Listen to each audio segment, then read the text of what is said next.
So the other day, one of my clients phoned me and said, Nancy, I've got to cancel our meeting because I'm really busy doing work because some of my team members are on vacation and I need to step up and do the activities.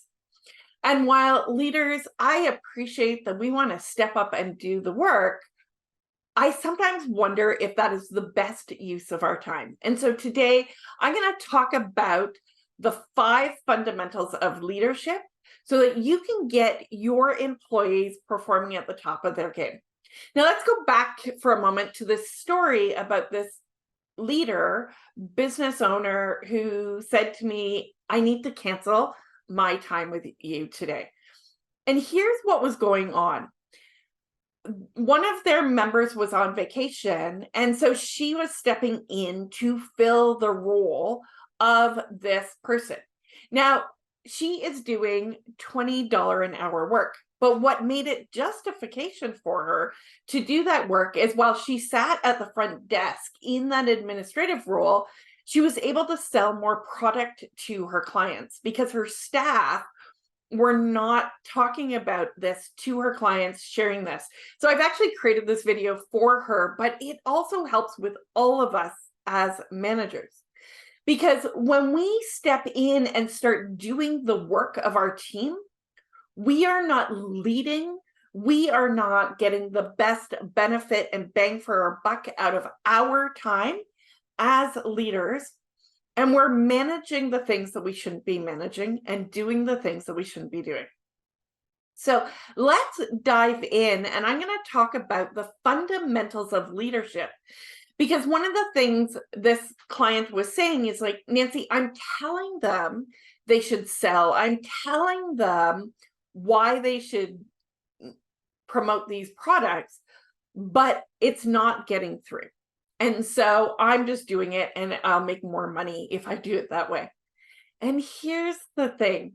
When we tell people we are managing, I want you to think about being a child, right? Or being a teenager.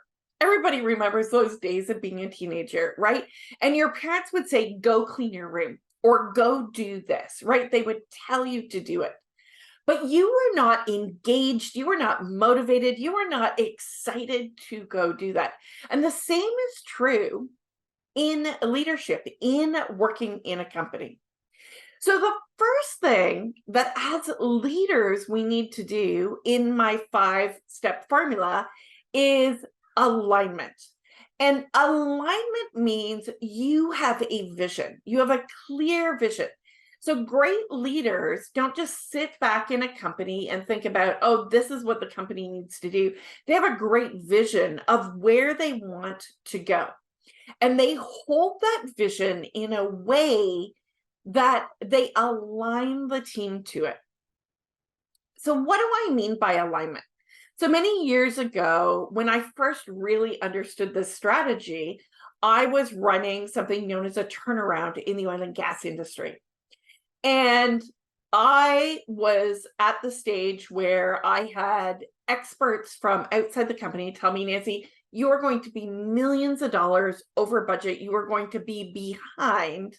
And so I said to them, what is the one thing that you would recommend that if I did it would make a huge difference? And this is when I learned the power of alignment. And what they said was that procedures and documentation is all good and well. But if your team is not aligned to what it is that you're doing, to that vision, then it won't matter how much documentation, how much procedures, how much you tell them. So I then ran a workshop, and it was a day with our team where we talked about alignment. And we talked about what is the mission, what is the goal that we are doing and that we're trying to accomplish. And for me, that goal was essentially in this project was to execute the turnaround flawlessly with it being on budget, it being on time and schedule, and that everybody was having fun in a safe perspective. And so one of the things that I did is I ran that team building, But once that team building was done, you can't just stop there.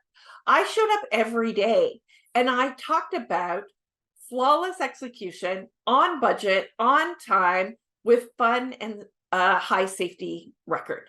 And so I did that every day and I was consistent in that approach. And I was excited about that approach. And I held that vision, even though I had outside people telling me it was impossible.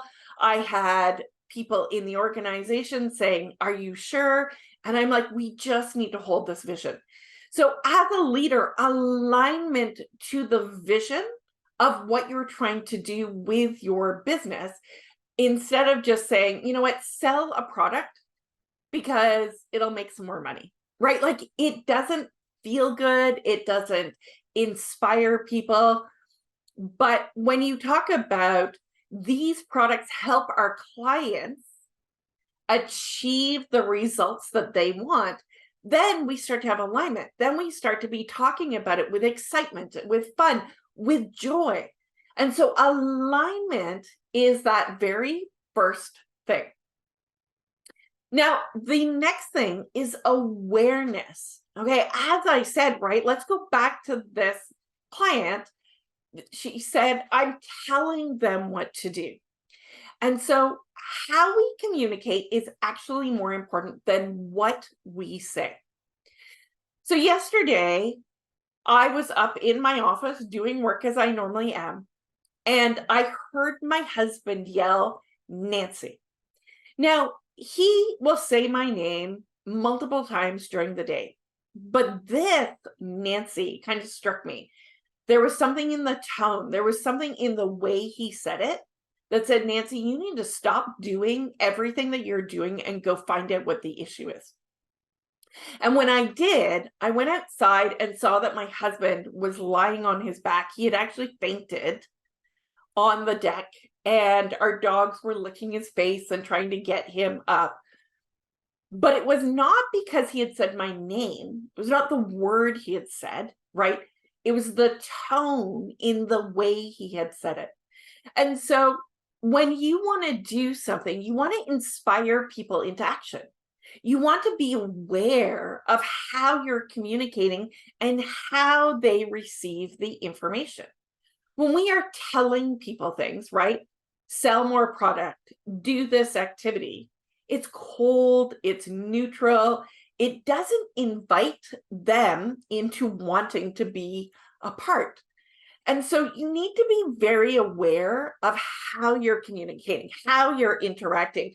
Are you bringing fun and joy to it? Is it something that inspires them, or is it something that directs them?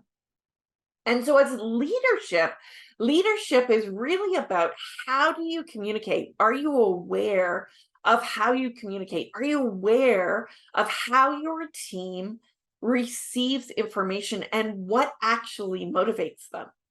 Because often we think that if we motivate them with money, that will do the trick. The reality and research shows that once people have enough to pay for essentially their food, their accommodations, anything really above that is kind of gravy. And so you need to find what that motivation is. And so becoming aware of how you communicate, becoming aware of what inspires your people, then you will move them into action. Okay, so number 3, fundamental step number 3 in this process is action. As a leader, you need to be an action taker. And one of, I think, the biggest myths of leading from behind or being a supportive leader is that you actually do the work for your employees. But what you want to do is show your employees how you work, how you show up, how you lead by taking action on the things that are yours to do and not theirs to do.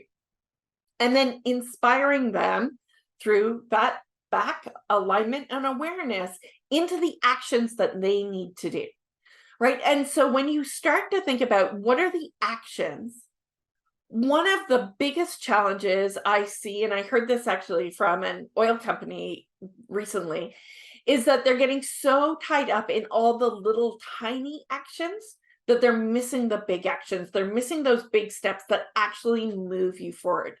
And leadership is starting to go, what actions do we need to cut off the to-do list? And what are the important actions that if those existed during a day, our team would move further forward. Our team would get into the big things. And so as a leader, I want you to stop taking on the actions of your employees and start taking the actions of a leader, of a business owner, working on that strategy, working on that networking, working on creating that vision to be even bigger and moving it forward. So I want you to stop doing all of the small actions that belong to your employees that are lower than your dollar value. And if you pick up the trash once, that's okay. But if you get into the habit of doing it, right, you start to do the same thing for your team. And so you really want to think about what are the actions that are you taking? How are you training and developing the team members? So for those of you who are parents, right, I want you to think about potty training. So when you are a parent and you have like a child, right, that you want to transition from diapers to being able to be potty trained, not require diapers, not requiring your time to change, right? I want you to think about that same concept in relation to leadership. So what are the diaper changing activities that you are doing? Where if you spent maybe a week, maybe a few weeks, I don't know how long it took you to get your child to transition, right? But I want you to think about the fact that you showed up multiple times a day, right? Reminding, reinforcing, training, developing, encouraging, right? When they were on that potty and they did it well, right? You were excited for them. And so I want you to think about that with the activities that you're doing in your leadership. What activities are you doing that are these small things that are preventing you and your team from growing because you are taking on these activities? So for example, if I go back to the person, my client, who is doing all of the selling because her team isn't, it's like, what do you need to do to train them, to make them feel comfortable, to make them feel confident in selling that product, in making that offer to the client as part of the care package that they're getting?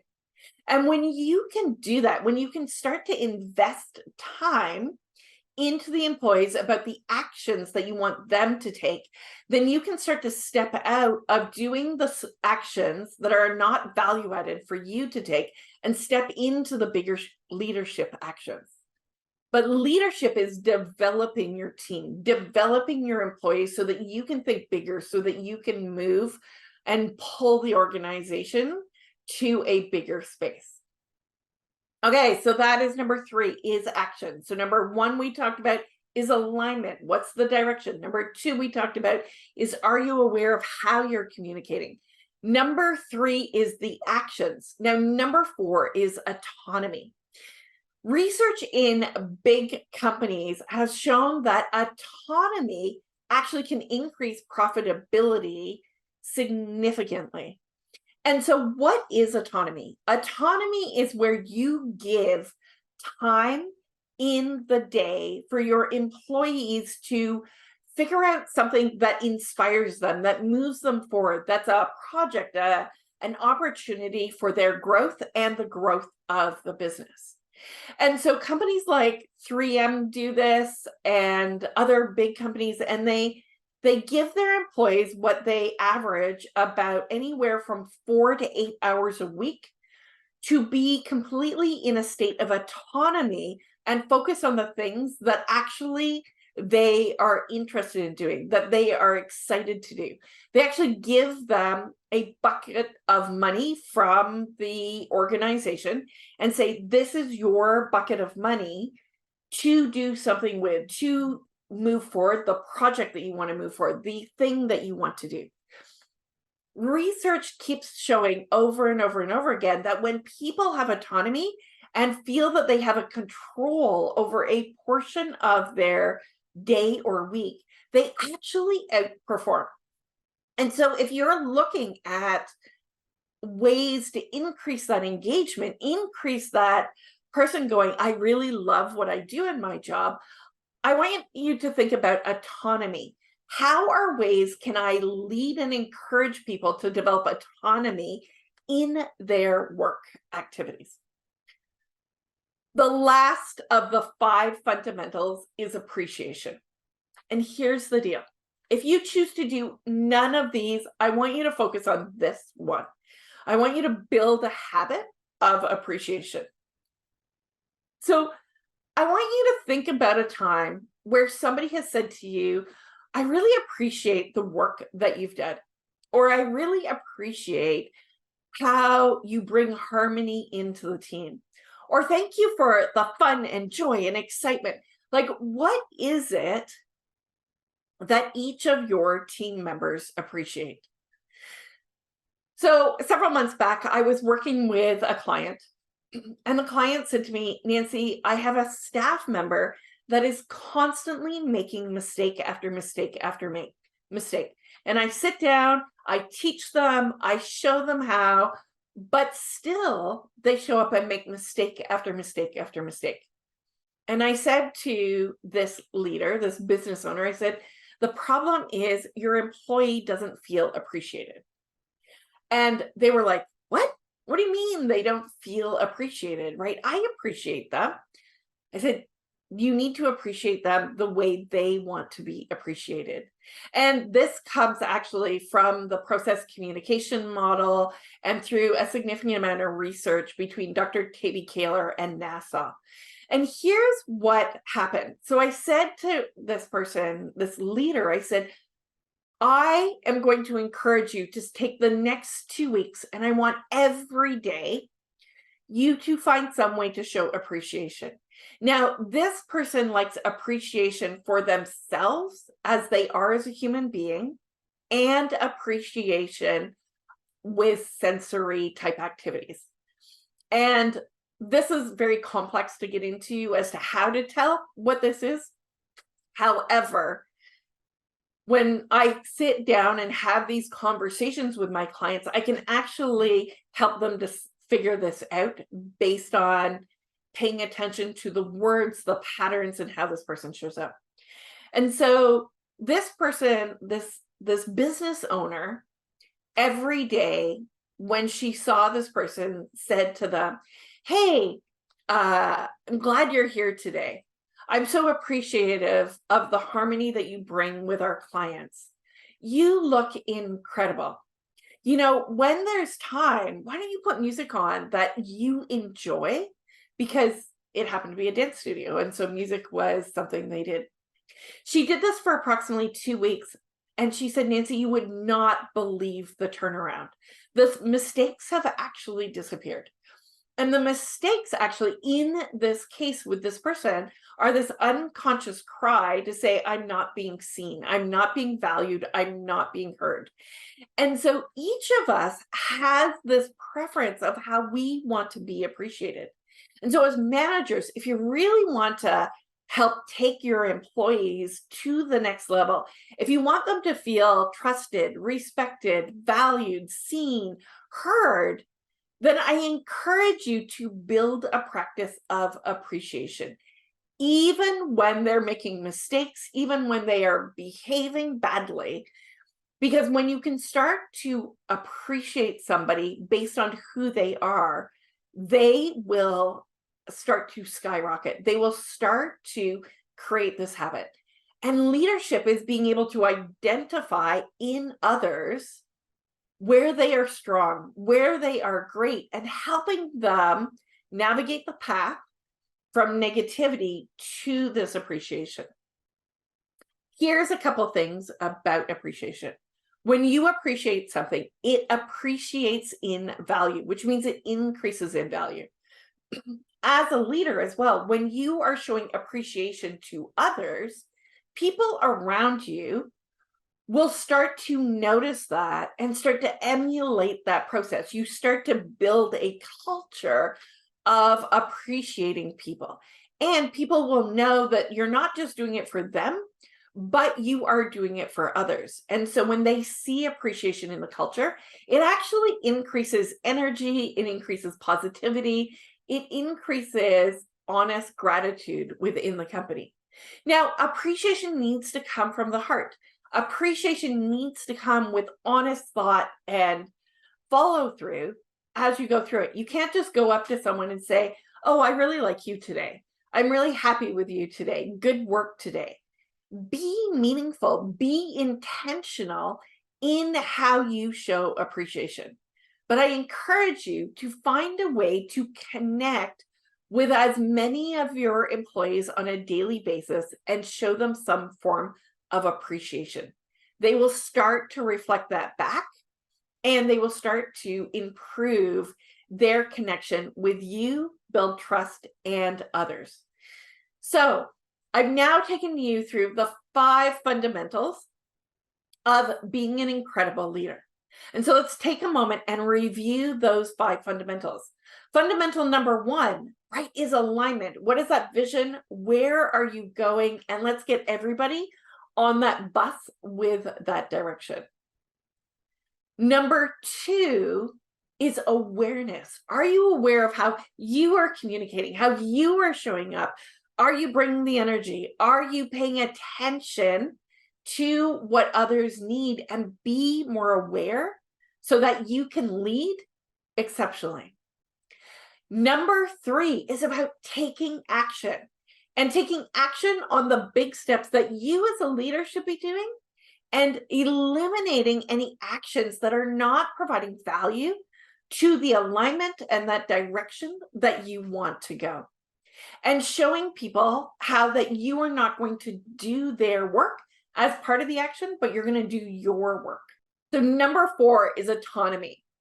Give your employees anywhere from 4 to 8 hours a week to focus on something that is theirs, that they have a mission to do, that they are excited to do, that aligns with the mission of the company, but is their idea, their creativity, their ownership. And number 5 is my favorite, and that is appreciation. The more you appreciate others, the more they will start to perform at their best. And when you appreciate, you start to look for the strengths in people. You start to look for what makes them incredible.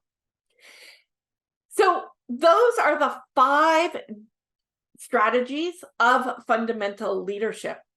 If you are ready to move forward or want to know what your communication style is, be aware of how you show up, how you communicate, then I invite you to click the link below and sign up for my leadership communication interaction quiz.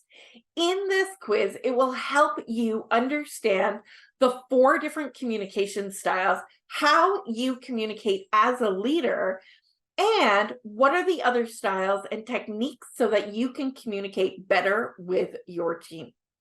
When you are aligned, you are aware, you are taking action, you provide autonomy, and you appreciate your team, you will start to see that team skyrocket. And that is the thing that I want for you in this world, is to have a team of people around you who are exceptional and perform at their best. Cheers and have a great day.